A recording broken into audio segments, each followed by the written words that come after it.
Amém. É um prazer poder estar com vocês, poder visitar São José dos Campos, poder estar com a igreja nessa noite. Somos de Toledo, sou casado com a minha linda esposa Evelyn, Lucas, Daniel, 2 filhos, um de 8 anos, outro de 6. Somos de Toledo do Paraná. Mas aonde que fica Toledo? Toledo fica mais próximo de Foz do Iguaçu. Talvez por ser um ponto turístico é mais fácil de localizar, né? Então fica aproximadamente uns 1.100 quilômetros daqui. Não é muito longe, mas moramos ali, então fugimos um pouquinho do frio lá do Paraná e viemos para São José, para Jacareí. Algumas pessoas falam que aqui estava frio, mas eu falei, lá em Toledo estava bem mais frio. Então nós recorremos para cá e pegamos um pouquinho mais quente do que a região lá oeste do Paraná. E conforme a pergunta que estava no meio do vídeo, eu me importo com esses povos não alcançados? E talvez você faça a pergunta, o que é um povo não alcançado? Um povo não alcançado é um povo que tem a sua própria cultura, tem a sua própria língua, mas um povo onde 0, alguma coisa por cento simplesmente ouviram falar de Cristo. Onde mais de 98% do seu povo nunca sequer tiveram contato com o Evangelho de Jesus Cristo, o qual nós tivemos um dia. O qual Deus nos resgatou e nos trouxe para o seu reino de luz. Essa é um pouquinho da realidade do nosso mundo. E talvez você pergunte, Marcelo, por que esse vídeo? O que esse vídeo tem a ver com a sua vida? Porque Deus tem incomodado o nosso coração, tanto o meu coração como da minha esposa, dos meus filhos, realmente de nos importarmos mais com os povos não alcançados. Com aqueles dos quais nunca ouviram falar do Evangelho de Cristo. Dos quais aqueles nunca ouviram sequer falar o nome Jesus Cristo. E Deus tem incomodado o nosso coração realmente para falar a esse povo. A um povo que nós vamos falar posteriormente. E se importar realmente com aqueles que não conhecem ao nosso Senhor e ao nosso Salvador. Mas quem são vocês? Para onde vocês vão? O que vocês estão fazendo, em fim de contas, né? Muito bem. Marcelo, Evelyn, Lucas, Daniel, somos missionários atualmente da MIAF. MIAF significa Missão para o Interior da África.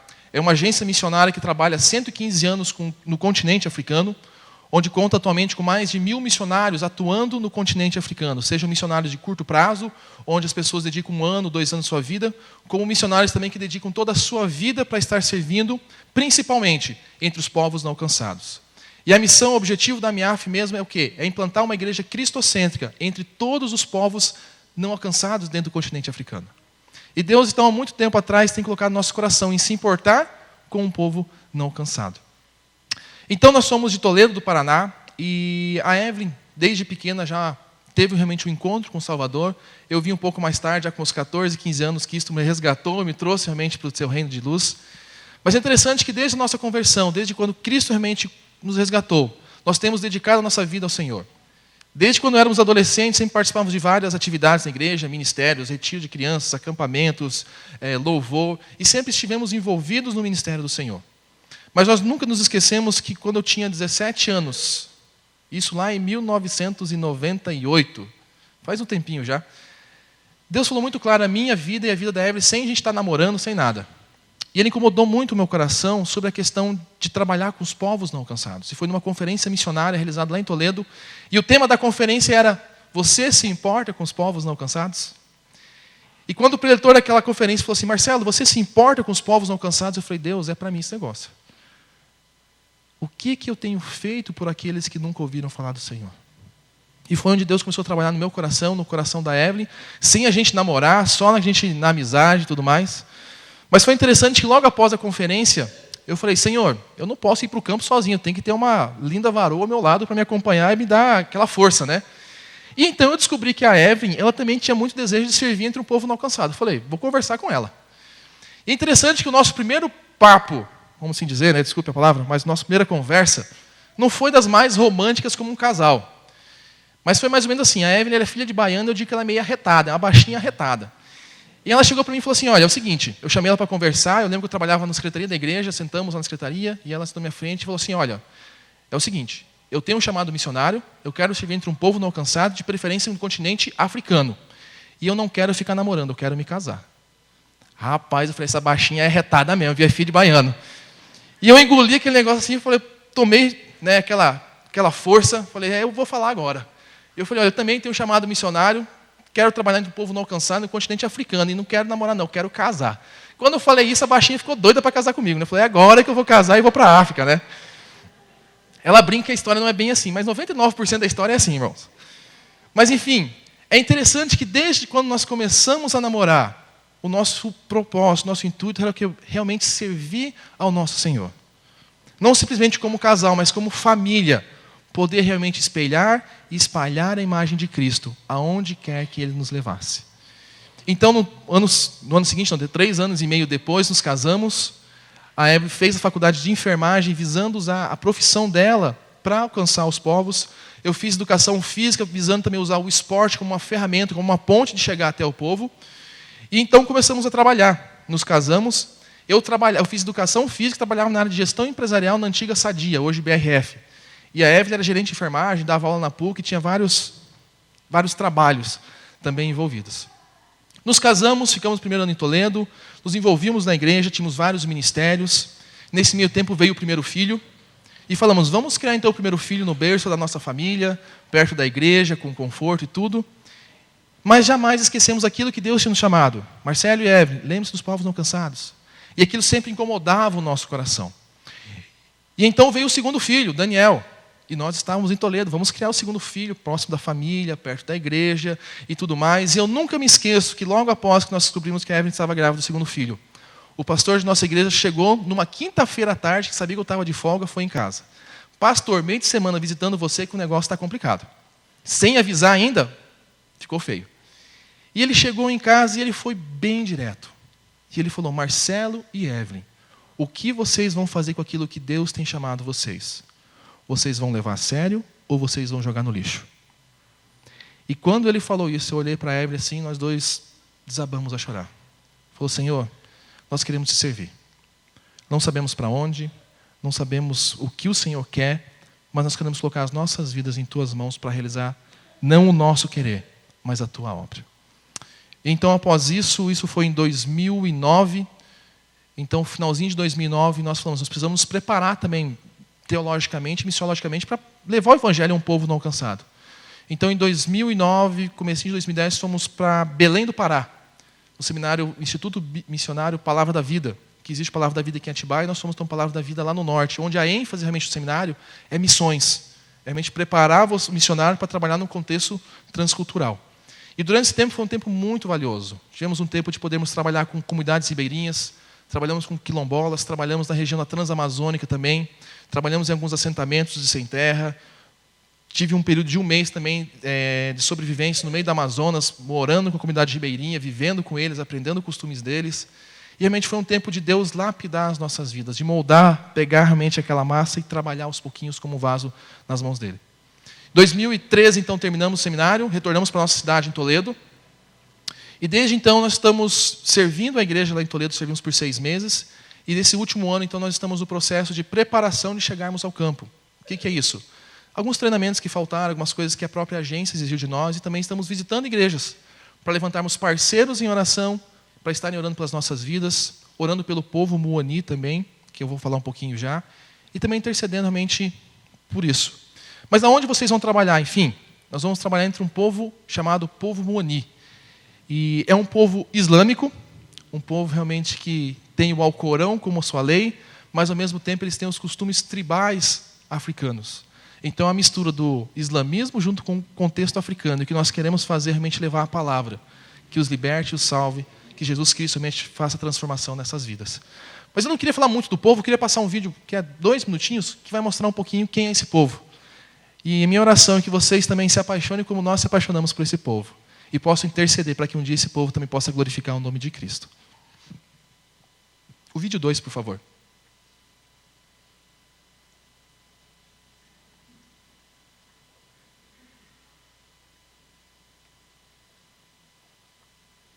O povo muoni, então, enquanto vão arrumando ali, ele é um povo que se localiza no norte de Moçambique, divisa de Moçambique com a Tanzânia.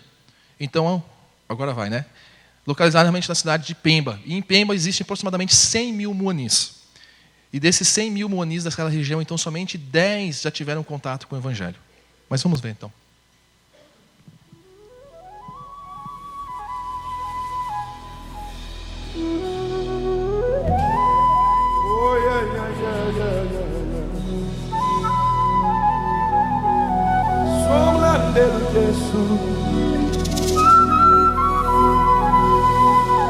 Oh, yeah, me, yeah,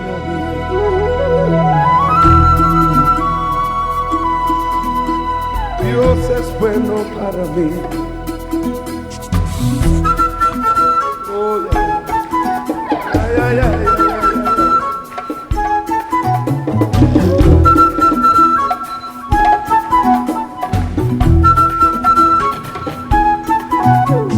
Darkness awaits the dawn, morning awaits creation's song, and with the rising sun, hope comes alive to carry on.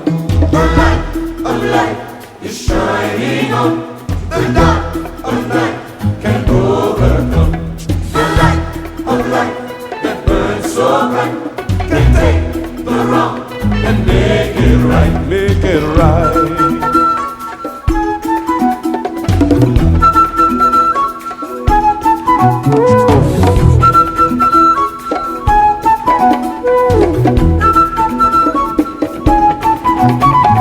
Every day people pray, they'll find the strength to make it through, while there is one who waits to fill their hearts with life. Oh, the light of light is shining on, the dark of night can overcome. The light of light that burns so bright can touch the blind and give them sight. Oh, and give them sight. Oh, the light of light. We want to invite all of the bass singers. I want to invite all of the bass singers to sing with me. Will you do that? Will you do that? Hallelujah. Here we go. The light of light is shining on, the dark of night can't overcome. The light of light that burns so bright can touch the blind and give them sight. Oh, ladies, sing for the Lord, sing for the Lord.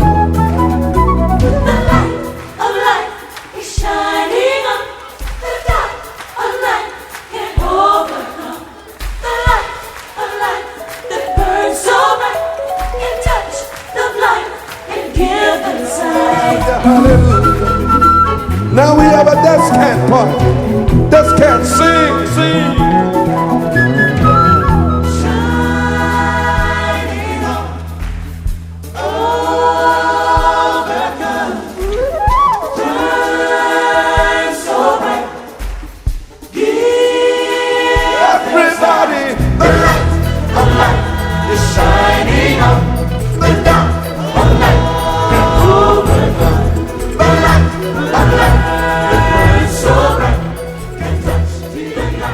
Então esse é um pouquinho do povo Moni, e o nosso propósito é estarmos servindo a Deus entre esse povo. Já existe um trabalho iniciado há 5 anos esse povo, então nós estaremos indo para somar esforços a uma equipe que já está trabalhando lá, e realmente então começarmos a ter o alcance desse povo. De que forma? Através do futebol. É uma das pontes. O povo africano ama futebol, e para eles o Brasil ainda é o melhor futebol do mundo. Então nós temos essa oportunidade, realmente, através do futebol, podemos ter uma ponte de ligação com eles. E principalmente através da área de saúde. O povo Moni, 50% da população tem o vírus HIV. E morre muito cedo. O índice de vida deles gira em torno de 20 a 24 anos de idade, devido à AIDS. Ou seja, eles contraem muito cedo o HIV, muitas vezes a própria amamentação das mães para com os filhos, e quando tem uma gripe ou qualquer outra doença, vem a falecer. Então, uma forma também nós queremos auxiliar o povo nessa questão da saúde, a Evelyn, através da área de saúde dela. Então, estarmos de uma forma ou outra também conscientizando o povo em relação aos riscos que eles têm. Mas também queremos que o irmão esteja orando. Olhem para esse povo.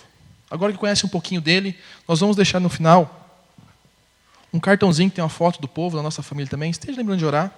E também estamos levantando mantenedores. Todo o projeto requer recursos também para podermos levar o Evangelho de Cristo, né? Então, caso realmente queira alguém se envolver também financeiramente com o projeto, pega o cartãozinho, converse conosco no final, podemos estar realmente compartilhando um pouquinho mais do projeto. Mas uma coisa que me chama muito a atenção, que eu comentei com vocês lá naquela conferência em 1998, quando Deus falou no meu coração sobre a necessidade do Evangelho aos povos não alcançados, foi um versículo de Isaías 6, 8, a parte B. Muito conhecido, e talvez saiba o decor, que diz: eis-me aqui, envia-me a mim. E quando eu escutei simplesmente essa frase, eis-me aqui, envia-me a mim, eu perguntei, mas Deus, o que isso quer dizer? O que Isaías quis dizer com isso quando ele falou, Senhor, eis-me aqui, envia-me a mim? E é como se Isaías falasse: Senhor, está aqui a minha vida. Eu não sei o que o Senhor vai fazer com ela, eu não sei o que o Senhor quer da minha vida, mas que seja feito a tua vontade e não a minha vontade. E eu fui procurar entender, mas o que levou Isaías a dizer: eis-me aqui, envia-me a mim. E eu fui então lá para o texto de Isaías, e gostaria que os irmãos também abrissem o texto. Lá em Isaías 6, capítulo 6, dos versículos 1 até o versículo 8.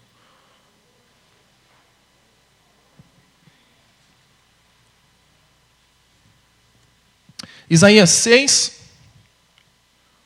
vai lá em Salmos, Provérbios, um pouquinho para frente, chega em Isaías 6, de 1 a 8. Amém? Vamos ler? No ano da morte do rei Uzias, eu vi o Senhor assentado sobre um alto e sublime trono, e as abas de suas vestes enchiam o templo. Serafins estavam por cima dele, cada um tinha 6 asas, com 2 cobriu o rosto, com 2 cobriu os seus pés, e com 2 voava. E clamavam uns para os outros, dizendo: Santo, Santo, Santo é o Senhor dos exércitos. Toda a terra está cheia da sua glória. As bases do limiar se moveram à voz do que clamava, e a casa se encheu de fumaça. Então disse eu, Isaías: ai de mim, estou perdido, porque sou homem de lábios impuros, habito no meio de um povo de impuros lábios, e os meus olhos viram o Rei, o Senhor dos exércitos. Então um dos serafins voou para mim, trazendo na mão uma brasa viva que tirara do altar com uma tenaz. Com a brasa tocou minha boca e disse: eis que ela tocou os teus lábios, a tua iniquidade foi tirada e perdoado o teu pecado. Depois disto, ouvi a voz do Senhor que dizia: a quem enviarei e quem há de ir por nós? Disse eu: eis-me aqui, envia-me a mim. Vamos orar? Senhor Deus e Pai, queremos te louvar e te agradecer pelo Deus tão maravilhoso que tu és, ó Pai. Um Deus santo, um Deus poderoso, majestoso, ó Pai. Um Deus que reina e que vivo está em nosso meio, ó Pai. Deus, queremos te agradecer pela liberdade que temos de podermos glorificar o teu nome, ó Pai. E pela liberdade que temos de podermos abrir a tua palavra, Deus, e podermos meditar nela, Deus. Ó Pai, esteja falando nos nossos corações, ó Pai, que possamos estar com a mente e coração aberto e possamos colocar em prática a tua palavra no nosso dia a dia, Deus. Em nome de Jesus que oramos e agradecemos. Amém. Nós temos aqui no texto de Isaías o que nós podemos chamar de o chamado missionário de Isaías. Deus chama Isaías para uma missão a qual Ele quer para a sua vida. Mas é interessante que quando nós olhamos para o texto, as primeiras palavras do texto falam em que época da história aconteceu o chamado de Isaías. E o texto fala que isso ocorreu no ano da morte do rei Uzias. 2 Crônicas 22, 26 vai relatar um pouquinho sobre a vida do rei Uzias. O rei Uzias, ele foi imposto como rei através da morte, seu pai morre, e ele então é coroado rei do povo. E o rei Uzias, então, ele começa a governar com 16 anos de idade. Com 16 anos de idade, ele tinha toda a autoridade e poder sobre o povo ao qual ele era o rei.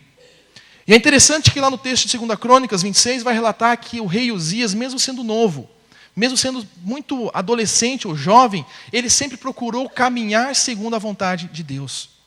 E o texto vai nos dizer que Deus o ajudou contra os filisteus e arábicos. Uzias edificou torres em Jerusalém. Uzias criou muito gado e tinha muitas terras férteis entre o seu povo. Tinha um exército muito preparado para guerrear com cerca de 307 mil homens. Ou seja, enquanto o rei Uzias buscava a Deus, Deus honrava ele, e realmente o povo de Deus então crescia, se multiplicava, e junto com isso também surgiam o quê? As coisas boas a quais Deus dava a esse povo. Mas os anos foram passando, e o rei Uzias reinou durante Jerusalém por 51 anos. Imagine um rei governar por 51 anos. E o governo dele é um governo tal que realmente o povo se sente bem, o povo cresce, prospera, o povo cresce, tem muita terra, tem muito exército, é temível por todas as nações. De repente, esse rei morre. Mas a morte do rei Uzias é interessante porque o rei Uzias começou a deixar que as coisas que ele começou a ter subissem à sua cabeça. E ele então quis conhecer Deus face a face. Ele se achou maior do que o próprio Deus. Ele falou assim: eu tenho tanto poder, eu tenho tanta terra e tanto exército, eu quero conhecer esse Deus face a face. E é interessante que no Antigo Testamento, nessa época, nós temos a presença de Deus sendo revelada através do tabernáculo. E quem adentrava o Santo dos Santos era quem? O sumo sacerdote. E Uzias falou assim: que sumo sacerdote que nada. Eu mesmo quero adentrar o Santo dos Santos e ver Deus face a face. E quando então o rei Uzias adentra o recinto do Santo dos Santos, ele é cometido por lepra. Uma lepra bem no meio da sua testa, para que todo o povo veja o desrespeito que ele teve à santidade de Deus. Um rei que fez o povo crescer e prosperar, um rei que governa por 51 anos, morre. E a pergunta que fica entre o povo, eu diria que estaria na cabeça de Isaías: quem vai governar o povo? Ou seja, o trono terreno está o quê? Vazio. E é nesse momento da história humana, nesse momento da história aqui de Jerusalém, que Deus se revela a Isaías. E é interessante que as primeiras palavras que Isaías relata sobre Deus, ele fala, no versículo 1 ainda: eu vi o Senhor assentado sobre um alto e sublime trono. Nós vimos que o rei Uzias, que cresceu, prosperou, que era um rei muito grande, desonrou a santidade de Deus e morreu. Ou seja, o trono terreno está o quê? Vazio. Mas a primeira coisa que Deus se revela a Isaías, Isaías vê em Deus é o quê? Que o trono celeste está preenchido por quem? Pelo Rei dos Reis, o Senhor dos Senhores. E é como se Deus falasse para Isaías: Isaías, por que você e o povo se preocupam se o trono terreno está vazio? Se o trono celeste jamais ficou vazio e jamais ficará vazio da presença do Rei dos Reis. E é como se Isaías entendesse claramente uma característica do nosso Deus, um atributo do nosso Deus, que é o quê? A sua soberania. É como se Deus falasse para Isaías: Isaías, eu estou no controle de todas as coisas. Independente do rei que esteja na terra, independente da autoridade que esteja acima de você, eu estou acima de qualquer autoridade, acima de qualquer rei, pois eu sou os reis dos reis e jamais deixarei o trono celeste vazio.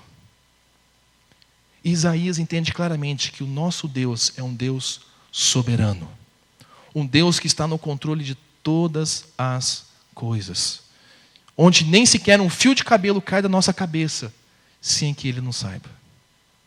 Esse é o nosso Deus. E talvez a pergunta que eu quero deixar para vocês: quem tem sido Deus para você? Será que nós temos entendido que o nosso Deus é um Deus soberano, que está no controle de todas as coisas? Será que nós temos entendido que, independente do partido político que assuma a presidência da República, Deus está acima de todas as coisas? E temos descansado nesse Deus soberano? E é o que Deus fala para Isaías: Isaías, não se preocupem. Independente do rei, que seja um rei perverso, seja um rei piedoso, eu vou estar com vocês. E nada fugirá do meu controle, pois eu sou um Deus soberano. Então Isaías entende plenamente que Deus é um Deus soberano. E o texto continua e fala que as abas de suas vestes enchiam o templo, a parte B do versículo 1. Marcelo, mas o que isso quer dizer? As abas das vestes de Deus enchiam o templo. Antigamente, os reis mediam a sua grandeza, a sua prepotência, vamos assim dizer, conforme o tamanho da cauda daquele manto que ele usava. Não sei se vocês já assistiram um filme antigo, eu gosto de assistir aqueles filmes medievais. E muitos reis, normalmente os reis daquela época, eles usam aquele... É um manto, né, que se fala, bem grandão. E quanto maior fosse a cauda do manto daquele rei, maior era a grandeza daquele rei. E o que Isaías vê no texto é que é a aba da veste de Deus. Sabe o que é a aba da veste de Deus? É como se fosse a costura da dobra da nossa camiseta. A aba da veste de Deus enchia todo o templo. E é como se Deus falasse para Isaías: Isaías, você acha o rei Uzias grandioso? Olhe para o tamanho da minha grandeza. E Isaías entende claramente que, além do nosso Deus ser um Deus soberano, o nosso Deus é um Deus grandioso. Que não há como comparar a grandiosidade do nosso Deus com nenhum outro rei, presidente, primeiro-ministro, governador, deputado existente na face da terra. Deus é grandioso. Isaías 40, ele vai dizer: Disse que Deus mede as águas dos oceanos na concha de sua mão e mede os céus a palmo. Conhece cada estrela pelo seu nome, e quando as chama, nenhuma delas vem a faltar. Para ele, todas as nações, com seu poderio militar e econômico, são apenas como um pingo de água que cai num balde. O nosso Deus é autoexistente, infinito, imenso, eterno. Ele é soberano e reina sobre todo o universo. Esse é o nosso Deus. Soberano, mas também grandioso. Qual foi a última vez que nós contemplamos a criação do nosso Deus?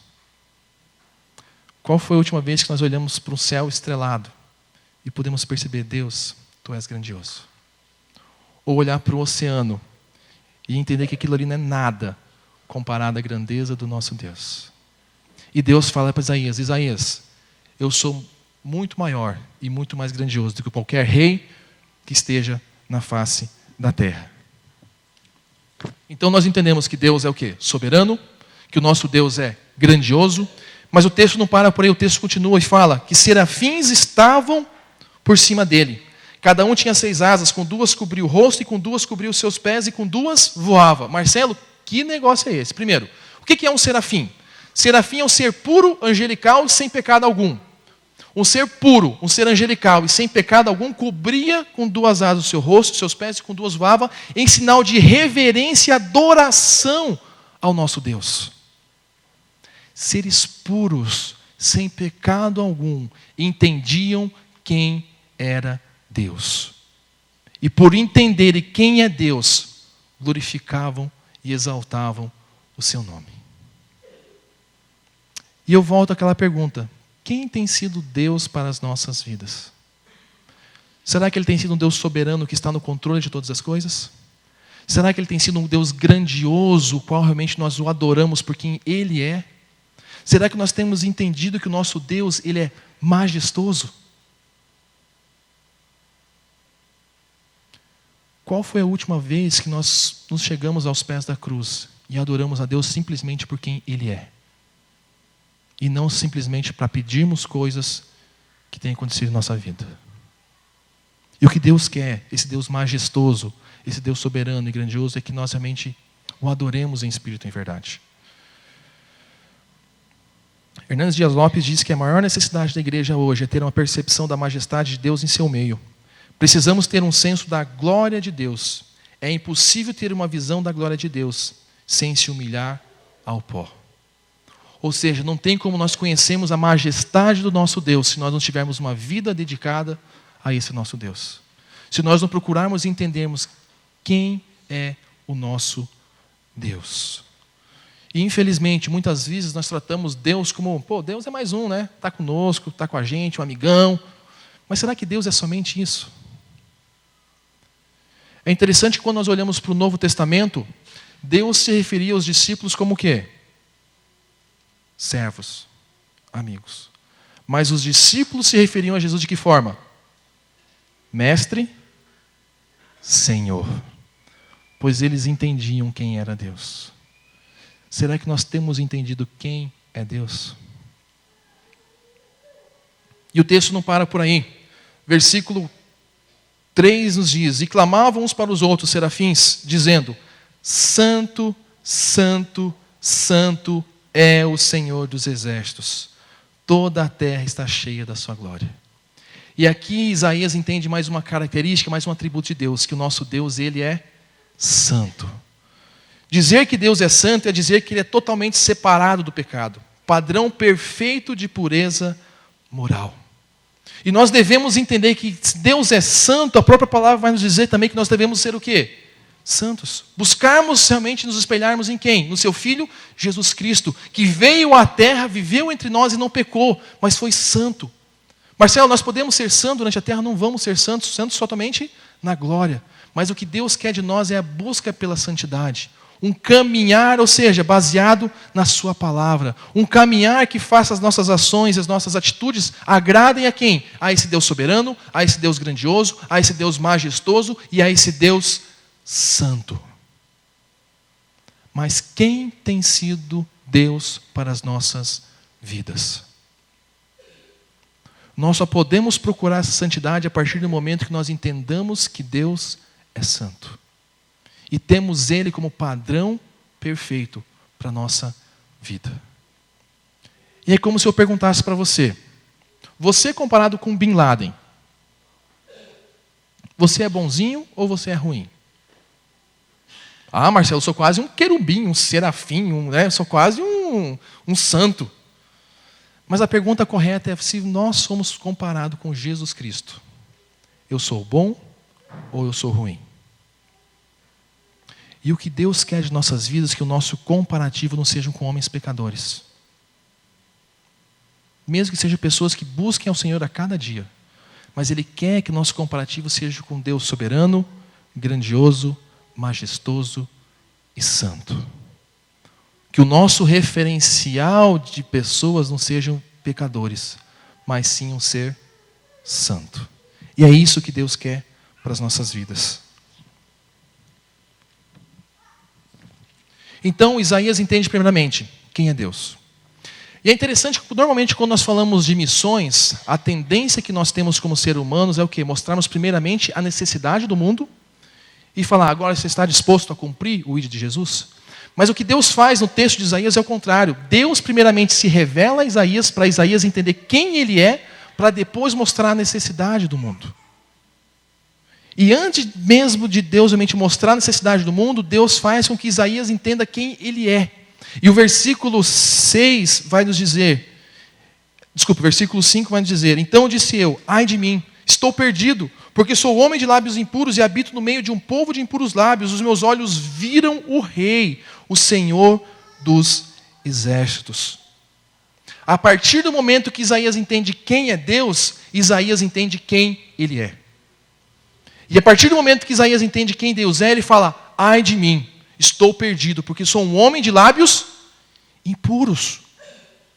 E isso confronta a sua vida, confronta com quem ele é. Deus confronta Isaías com o pecador que ele é.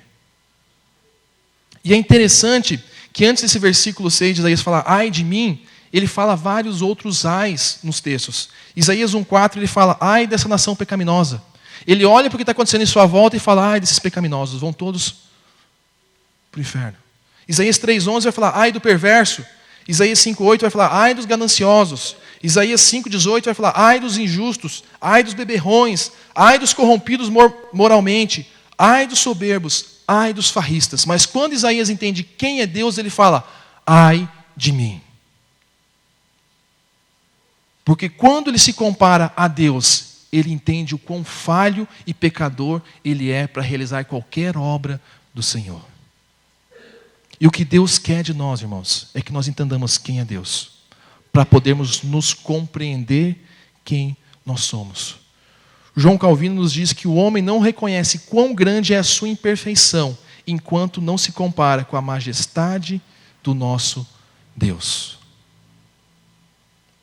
O quanto mais próximo de Deus nós estivermos, mais vamos entender quem nós somos, e mais vamos entender quem Deus é.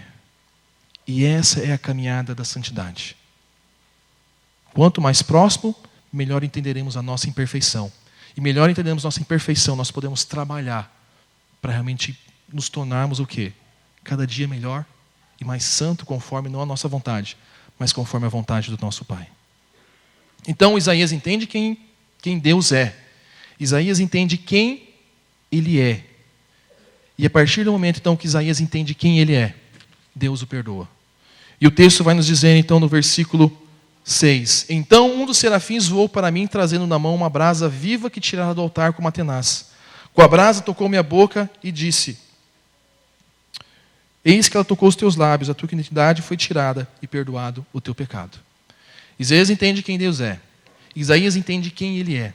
E nós temos uma ação de graça sobre a vida de Isaías vindo da parte de Deus, que é o quê? De restaurar e purificar a sua vida. E quando eu leio esse texto, eu lembro lá no Novo Testamento, 1 João 9, que vai nos dizer, se confessarmos os nossos pecados, Ele é fiel e justo para perdoar os nossos pecados e nos purificar do quê? De toda a injustiça. Deus não é um Deus que perdoa algumas coisas, mas Deus é um Deus que purifica todas as injustiças de nossa vida. Mas o que Ele quer de nós é que nós entendamos quem Ele é. Entendamos o quão falho nós somos comparado não a pecadores, mas ao nosso Deus. E então Deus, com seu gesto de graça e amor, restaura a nossa vida, para que possamos executar a obra que não é nossa, mas uma obra que é do próprio Senhor.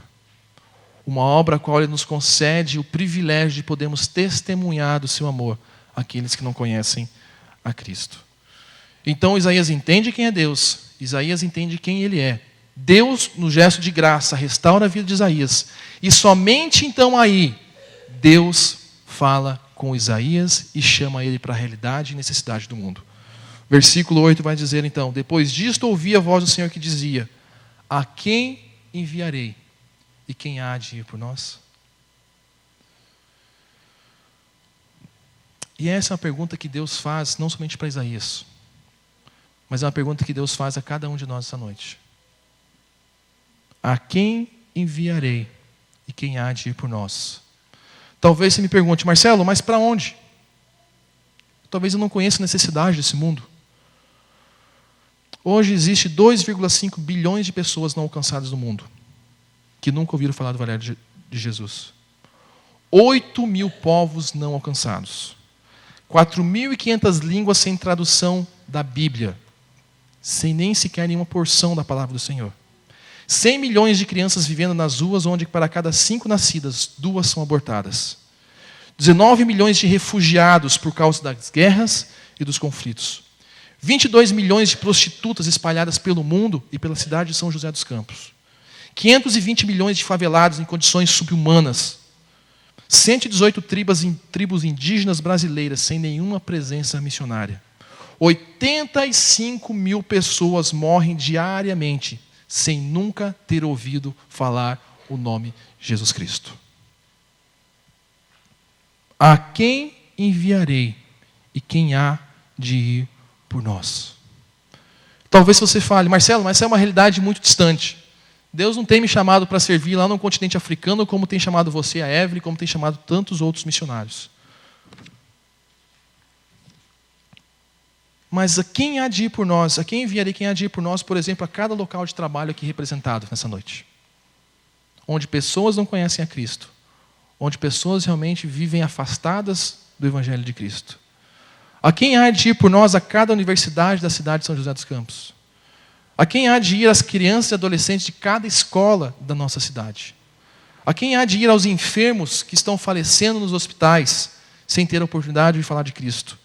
A quem há de ir aos encarcerados no sistema penitenciário decadente, onde as estatísticas nos mostram que mais de 80% ao saírem das cadeias retornam ao crime?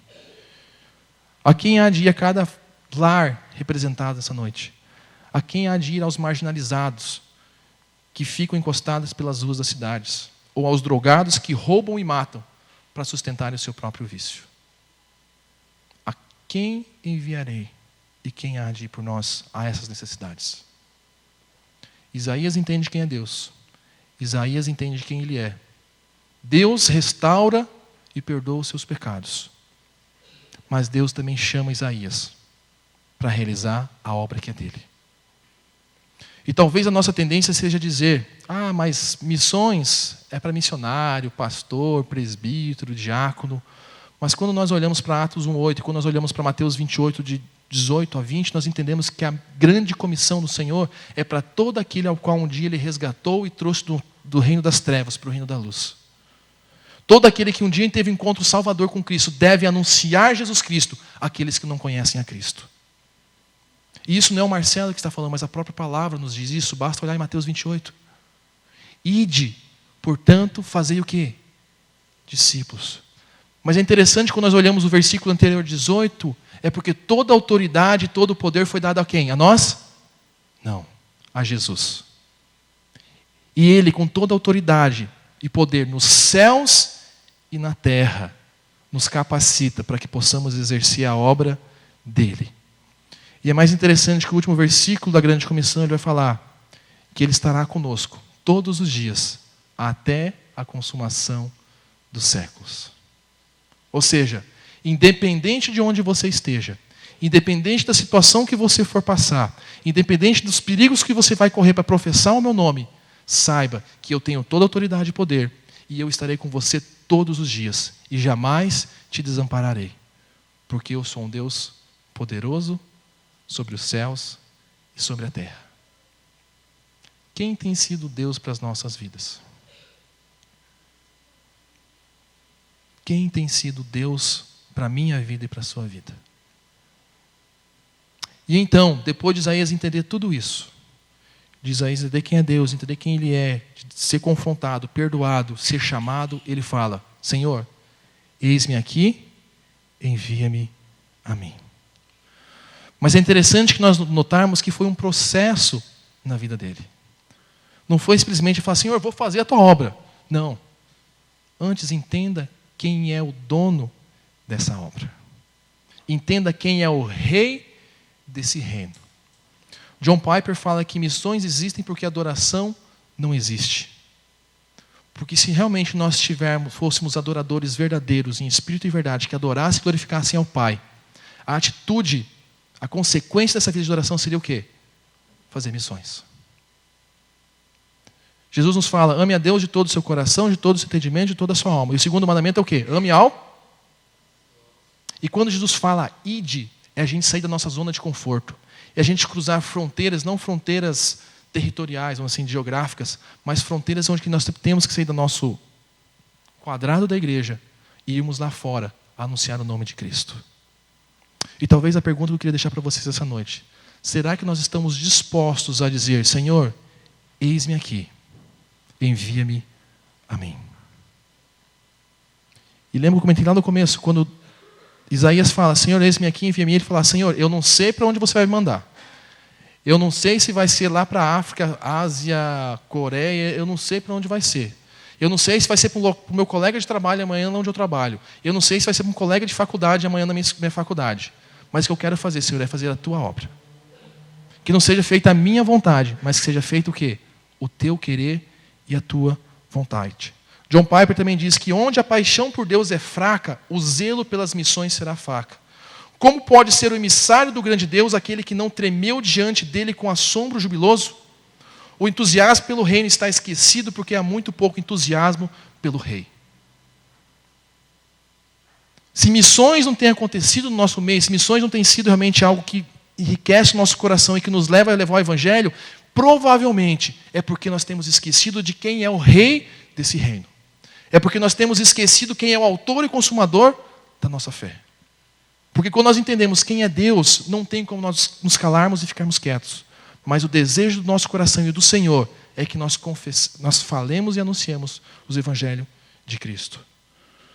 Hudson Taylor fala que não são grandes homens que transformam o mundo, mas sim os fracos e pequenos nas mãos de um grande Deus. Então, irmão, se você pensa em, eu não sei falar. Eu sou que nem Moisés, né? Eu preciso de alguém para ir junto comigo para falar com o rei. Deus, eu não consigo. Mas entendam que os fracos e pequenos nas mãos de um grande Deus pode fazer a obra do Senhor. Podemos ser fracos, mas Deus é um Deus soberano, grandioso, majestoso e santo. Um Deus que tem toda a autoridade nos céus e na terra. E é um Deus que nos capacita a realizar a sua obra. O que Ele quer de nós é a disposição do nosso coração em servir a esse Deus maravilhoso e grandioso. Amém, irmãos?